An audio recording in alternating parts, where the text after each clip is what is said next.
राजस्थान के पूर्व सीएम भैरों सिंह शेखावत भारतीय राजनीति में ऐसे शख्स थे जो अजात शत्रु थे। इनके राजनीतिक विरोधी कई रहे, लेकिन शत्रुता किसी से नहीं रही। वो खुद कहा करते थे कि मैं दोस्त बनाता हूं, दुश्मन नहीं। 1952 से 2002 तक प्रदेश की राजनीति में सक्रिय रहने के बावजूद शेखावत का रुतबा राष्ट्रीय नेता का ही रहा। शेखावत 1952 में सीकर की दाताराम गढ़ से, 1957 में श्री माधोपुर से और फिर 1962 व 1967 में राजधानी जयपुर की किशनपोल सीट से विधायक बने। 4 बार चुनाव जीतने के बाद उन्होंने 1972 में गांधीनगर सीट से चुनाव लड़ा। उनका मुकाबला कांग्रेस के जनार्दन सिंह गहलोत से था। चुनाव प्रचार के दौरान पहली बार शेखावत वोट मांगने के लिए जनार्दन सिंह के माता पिता से मिलने पहुंच गए। प्रचार के दौरान दोनों एक बार आमने सामने आ गए।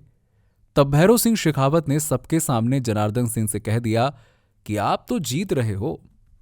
बाद में हुआ भी ऐसा। भैरों सिंह ये चुनाव 5000 वोट से हार गए। बाद में वो बाड़मेर से लोकसभा चुनाव लड़े, लेकिन कांग्रेस के अमृत नाहाटा से हार गए।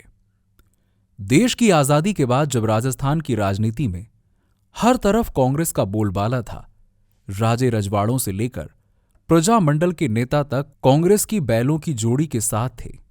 उस समय विपक्ष के रूप में जनता की आवाज बने नेताओं में प्रमुख थे भैरों सिंह शेखावत।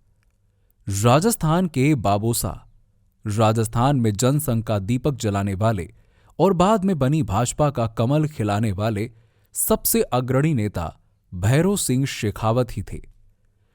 1923 में सीकर जिले के दांता रामगढ़ में भैरों सिंह शेखावत का जन्म हुआ।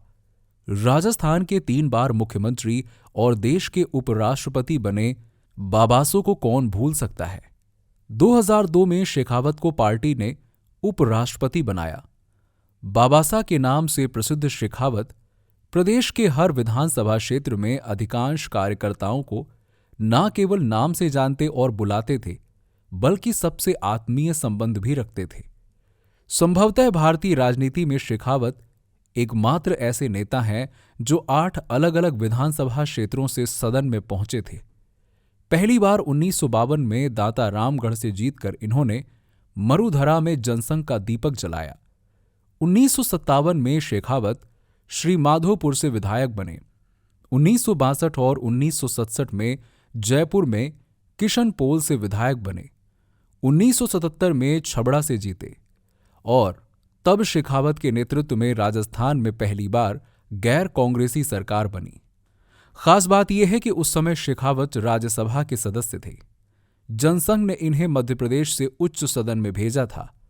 मुख्यमंत्री बनने पर छबड़ा से उपचुनाव में जीते थे। फिर 1980 में भी छबड़ा से ही जीत दर्ज की। 1985 में निम्बा हेड़ा और आमेर से एक साथ जीते। उन्होंने आमेर सीट छोड़ दी थी। इसके बाद 1990 के चुनाव में शेखावत धौलपुर से चुने गए और पहली बार भाजपा की सरकार बनी। शेखावत ही मुख्यमंत्री बने।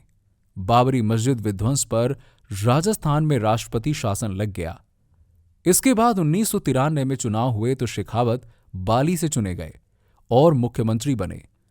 1998 में बाली से ही विधायक चुने गए।